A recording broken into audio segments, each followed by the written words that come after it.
Sizlar shu turli kasb egalari bilan gaplashinglarda muammolarni aytadi. Mansabingiz bilan qo'rqitdingiz, quvvatingiz bilan qo'rqitdingiz.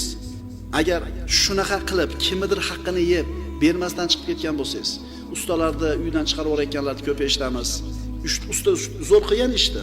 Endi pulni olishga kelganda mana qilsan, nagili bermay qo'yganlar bor ekan. O'sha o'zi yurtda ishlayotgan, bizdan borib ish prorablik qilayotgan odam 3-4 ta bolalarni olib kelgan, ishlatgan. Katta ob'yomdagi ishni olgan, endi qilgandan keyin bolalarga to'laydigan pul katta bo'lib ketgan. Bermagan, uni bahona qilib. Qarg'ab kelishgan, uying kuysin deb. Uy kuyib ketdi. Shu bilan qutulgan bo'lsa, ularning haqqidan oson qutulibdi. Chunki tikkalab olish mumkin uyda. Agar oxiratga qolib qolgan bo'lsa-chi?